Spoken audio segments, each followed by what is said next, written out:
Ele é a imagem do Deus invisível, falando de Cristo, o primogênito sobre toda a criação.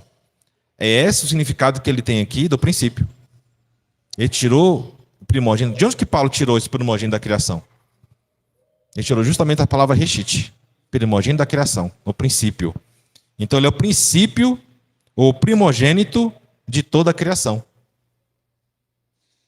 Entenderam? Porque Deus sempre existiu. Agora teve um princípio, na verdade teve uma criação. Teve Cristo criando todas as coisas.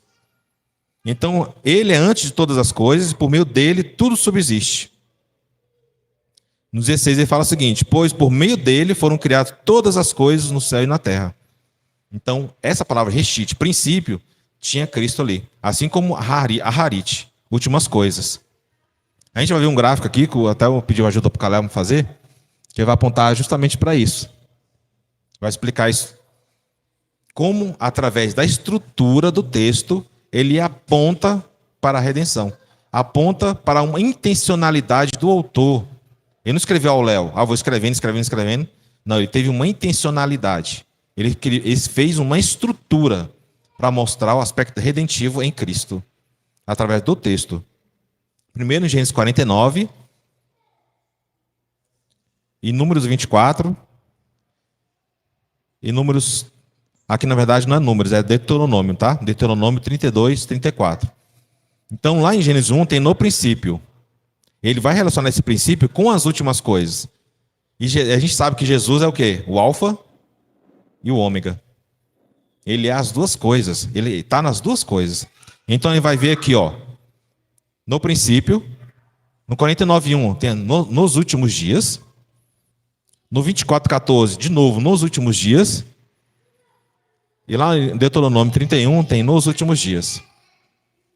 Então ele tem uma estrutura. Como é que ele coloca essa estrutura? Quando ele coloca aqui, ó, todos esses 3 poemas, porque são introduzidos com o termo nos últimos dias. Então vou ter o quê?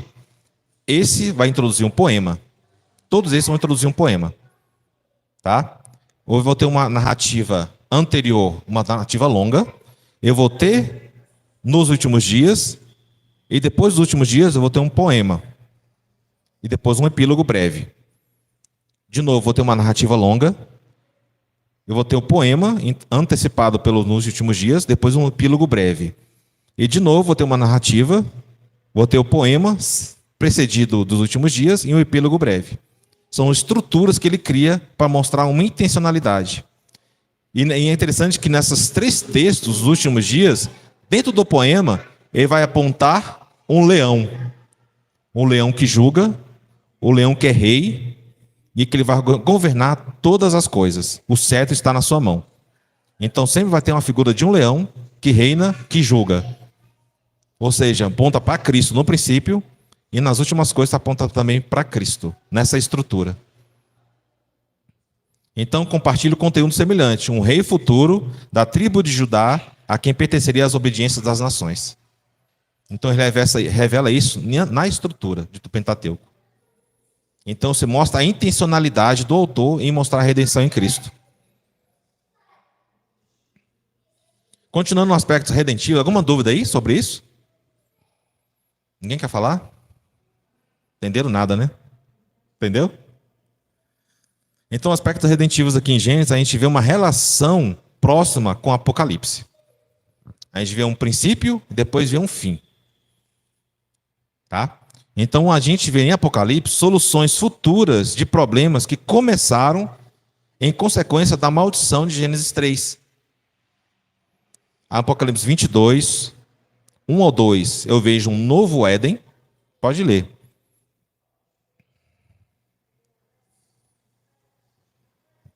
Apocalipse 22, que é o último capítulo. Do 1 ao 2, diz o seguinte: então o anjo me mostrou um rio de água da vida que, claro como cristal, fluía do trono de Deus e do Cordeiro, no meio da rua principal da cidade.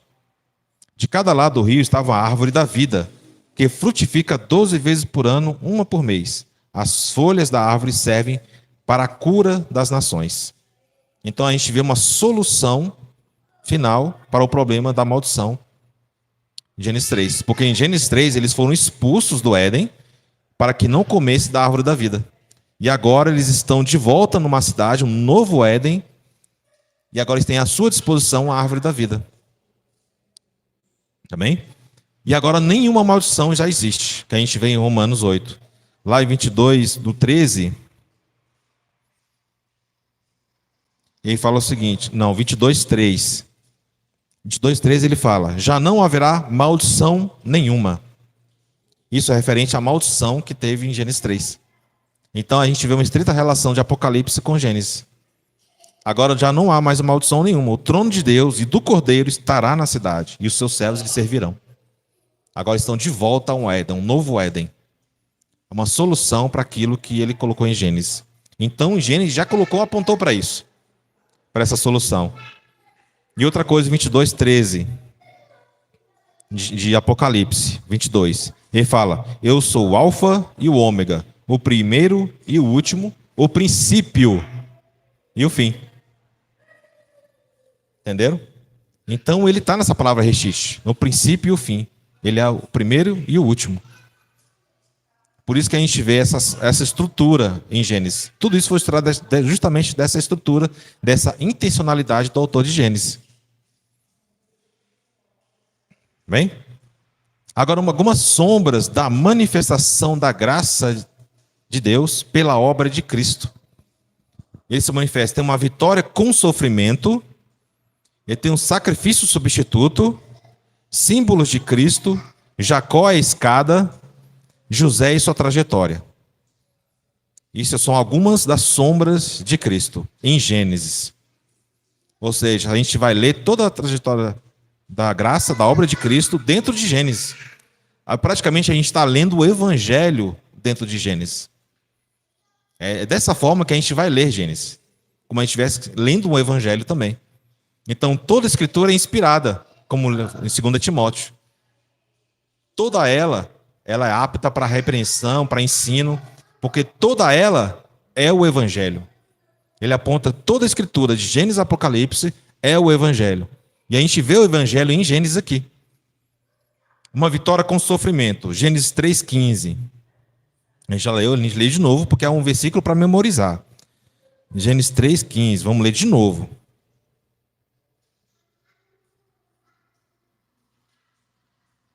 Porém, inimizade entre você e a mulher, entre a sua descendente e a descendência dela, ou o descendente dela,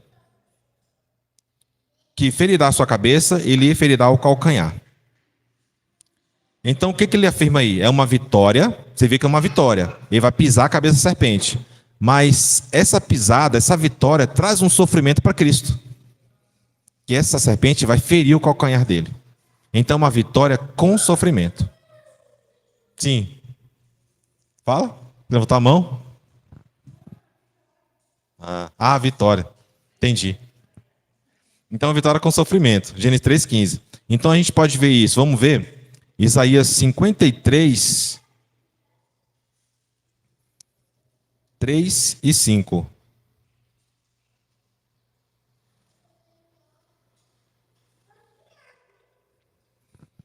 Três e 5. Vou ler aqui. No verso 3 diz o seguinte, falando sobre Cristo. Você vê que ele estava falando sobre Cristo. É mais uma revelação progressiva que fala sobre Cristo. Foi desprezado e rejeitado pelos homens, um homem de dores e experimentado no sofrimento. Como alguém de quem os homens escondem o rosto. Foi desprezado e não o tínhamos em estima. Você viu como a revelação progrediu? No verso 5 diz o seguinte: ele, porém, foi traspassado por causa das nossas transgressões e esmagado por causa das nossas iniquidades. O castigo que nos traz a paz estava sobre ele, e pelas suas feridas nós somos curados.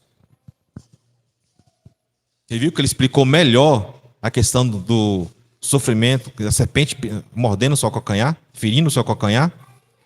Ele mostrou que isso seria a cruz.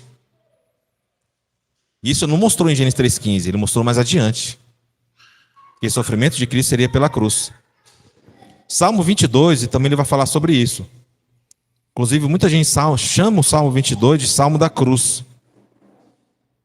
porque ele narra como Cristo se sentiu na cruz, o que ele sentiu na cruz. Salmo 22. Ele começa justamente com uma frase que Cristo falou na cruz. Ele fala o seguinte: meu Deus, por que me abandonaste? Foi o que Cristo falou na cruz, apontando que aquilo que estava se cumprindo era o que estava em Salmo 22. No verso 1 ele fala isso. Ele fala: por que está tão longe de salvar-me, tão longe dos meus gritos de angústia? Porque estava na cruz. No 14, no 15, ele fala o seguinte: como água me derramei, e todos os meus ossos estão desconjuntados. O meu coração se tornou como cera, derreteu-se no meu íntimo. Esse é o que ele estava sentindo na cruz, crucificado. No 15 ele fala: o meu vigor secou-se como um caco de barro, e a minha língua gruda no céu da boca. Deixaste-me no pó, à beira da morte. Ele vai falar outras coisas aqui que ele passou também na cruz. Inclusive, no 18 ele fala o seguinte: dividir as minhas roupas entre si e lançaram sortes pelas minhas vestes. Foi exatamente isso que aconteceu na cruz. Então, tudo previsto aqui no Salmo 22. Agora, um sacrifício substituto. A gente vê em 3:21, Gênesis 3:21, a gente vê a primeira característica, primeira revelação de um sacrifício substituto. Lá no 3:21 diz o seguinte: o Senhor Deus fez roupas de pele para o homem e a mulher e os vestiu. O que isso quer dizer? Se ele deu roupas de pele, para Adão e Eva vestirem, é porque ele matou o animal. Não é? Então ele matou esse animal, foi o primeiro sacrifício ali substituto, para cobri-los. Em Gênesis 4:4,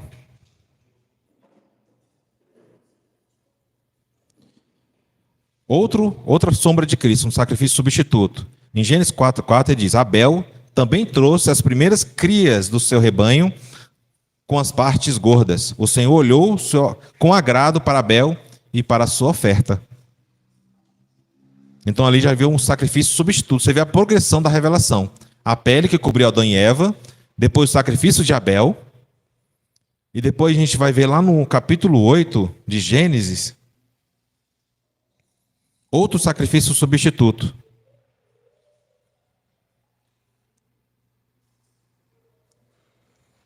Ele fala isso depois de Noé, na época de Noé. Depois Noé construiu um altar dedicado ao Senhor e, tomando alguns animais de rebanho e aves puros, ofereceu um holocausto sobre o altar.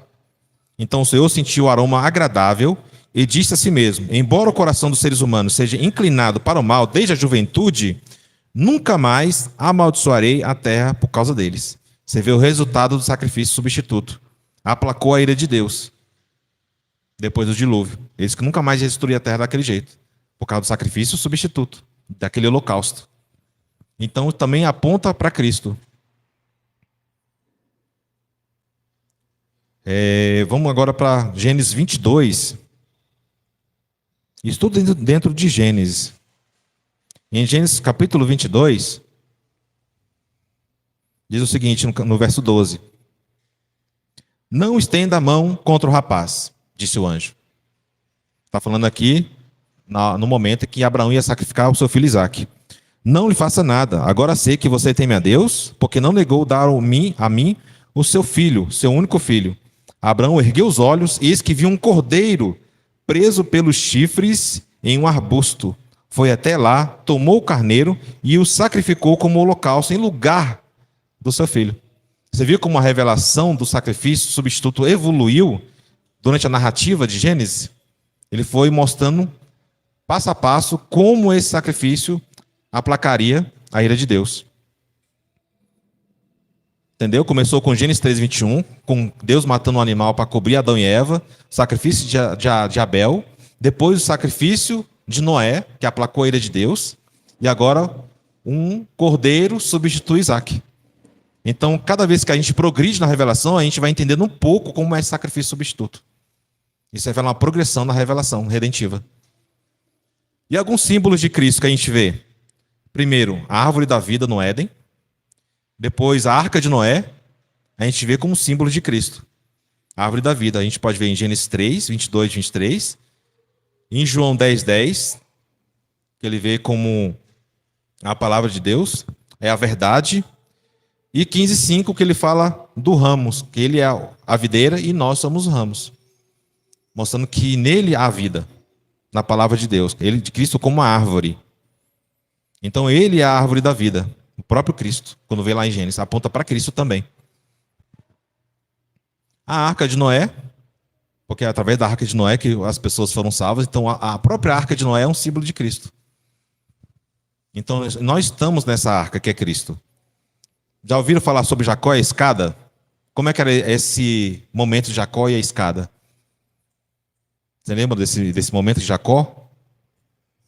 Da escada? Então vamos ver Gênesis 28.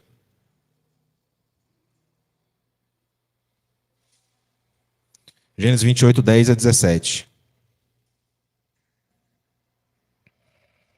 Diz o seguinte, no 10. Jacó partiu de Berseba e foi para Harã. Chegando a determinado lugar, parou para pernoitar, porque o sol já se havia posto. Tomando uma das pedras do local, colocou-a sobre a sua cabeça para deitar-se. Ali sonhou que havia uma escadaria que se erguia da terra, cujo topo alcançava os céus, pela qual os anjos de Deus subiam e desciam.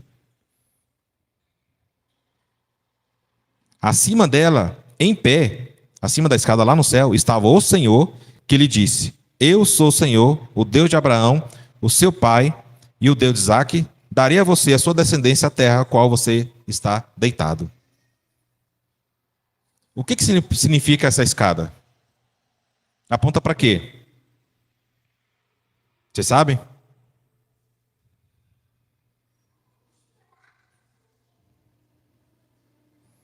O que significa essa escada?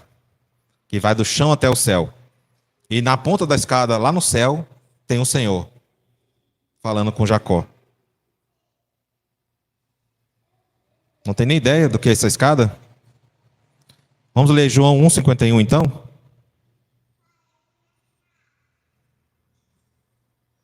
Quem pode ler João 1,51? Aí vamos acabar, viu? Eu fiz uma parte introdutória. João 1,51.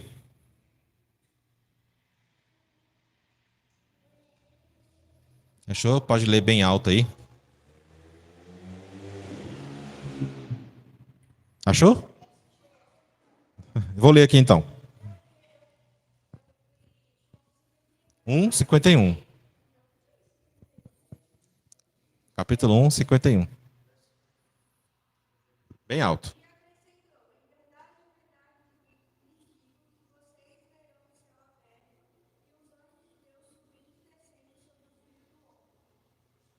O que você entendeu?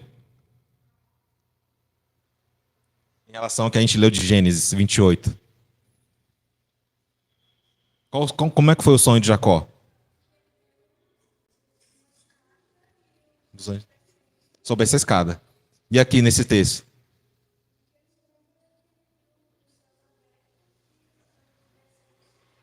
Dormindo sobre o mais importante. Sobre o filho do homem. Ou seja, o filho do homem é a escada. Entendeu? Jesus é a escada. Então a escada que liga o homem a Deus. Entendeu? Entendeu a revelação redentiva que está nesse texto? Cristo é que liga o homem a Deus. Ele é a escada que conduz o homem a Deus. Você vê que na ponta da escada estava Deus. E aqui no chão estava Jacó. E nessa escada era Cristo. Ele aponta para Cristo. Você vê a revelação progredindo. Agora a gente já sabe que Jesus é que nos liga a Deus. Faz essa reconciliação. Entendeu?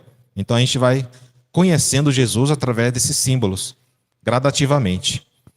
E José, sua trajetória. Então toda a história de José também aponta para Cristo, como ele foi abandonado pelos seus irmãos, rejeitado pelos seus próprios irmãos, assim como Jesus foi.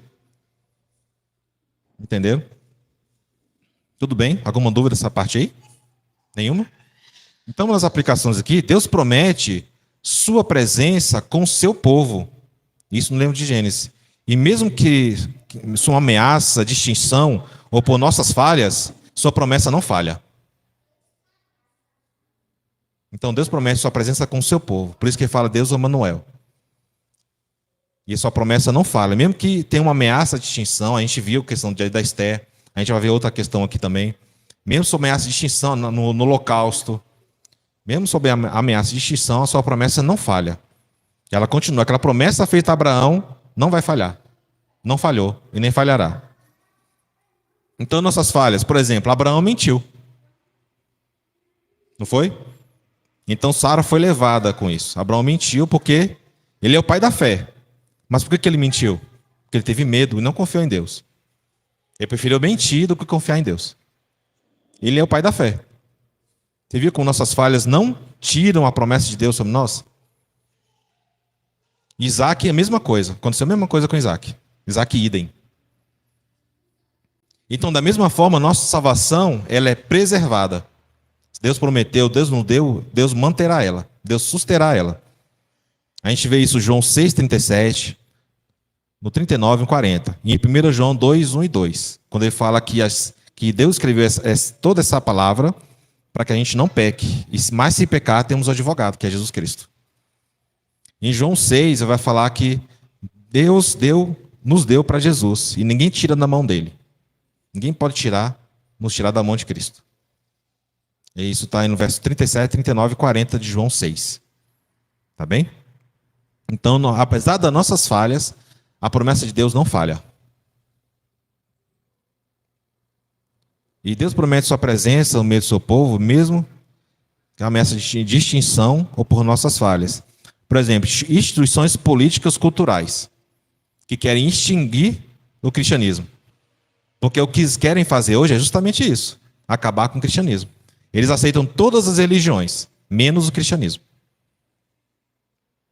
E quando eles aceitam o cristianismo, é um cristianismo alterado. Que eles aceitam de uma forma que aceite tudo que eles aceitam. Então eles querem um cristianismo, mas nos moldes deles, alterado. Como a gente não tem essa questão de tolerância com o pecado, então nós somos excluídos, seremos excluídos, provavelmente perseguidos. Mas Deus vai manter a sua promessa. O cristianismo morreu até hoje, apesar de tantas perseguições. Mesmo na Idade Média, muita gente morrendo na fogueira, o cristianismo permaneceu forte. Mesmo Nero queimando vários cristãos como postes para iluminar as ruas, matando cristãos no Coliseu, mesmo assim o cristianismo sobreviveu. Na tradução fala que nosso sangue é semente, né? Quanto mais mata, mais ele cresce. Então, aí tem um exemplo aí que a rainha mãe Atalia ordenou a morte da linhagem real. Uma das promessas que é Jesus partiria de uma linhagem real, de Davi. E essa rainha ela quis extinguir essa linhagem real, mas ela não conseguiu, porque a promessa de Deus não falha. E a sua presença vai permanecer com o seu povo. E por último, o soberano Senhor transforma o mal em bem. A gente vê isso na trajetória de José. Não foi? Deus permitiu que os irmãos entregassem ele como escravo, mas tudo isso desenrolou justamente para que eles fossem salvos, para que eles não morressem de fome. Então, seus irmãos queriam prejudicá-lo, mas Deus trabalhou para o bem de José e salvou muitas vidas. Se você começar a ler, você vai ver, né? Se você não conhece a história de José, você vai ver toda a história indo só para a tragédia em relação a José. E mesmo assim, Deus trouxe os irmãos dele, perdoou os irmãos dele, e eles foram salvos da fome. Deus transforma todo esse mal em bem. O próprio José falou isso para os irmãos. E a gente vê isso em Romanos 8, 28 também. Que tudo coopera para o bem daqueles que amam ao Senhor. Ou seja, daqueles que foram chamados de acordo com o seu propósito. Vamos orar? Senhor Deus, te agradeço, Pai, por essa oportunidade rica, Senhor, de aprendermos por meio do Teu Espírito, Senhor, graciosamente a Tua palavra. O Senhor entregou, Senhor, toda essa escritura, Senhor, para que nós pudéssemos ser corrigidos, ser ensinados, ó Pai, na justiça. Nós somos gratos a Ti, Senhor, por essa palavra, Senhor, que o Senhor ministrou nos nossos corações. Senhor, nós te agradecemos tudo, Senhor, que ocorreu aqui nesta manhã e que ainda vai ocorrer. Nosso lanche, Senhor, abençoa esse lanche, esse café da manhã, como oração aniversariantes, Pai. E depois disso, Senhor, o Senhor possa conduzir cada um ao seu lar, em paz, em harmonia, Senhor, e com o coração cheio do Teu Evangelho, Pai, para a glória do Teu nome. É isso que eu te peço em nome de Jesus.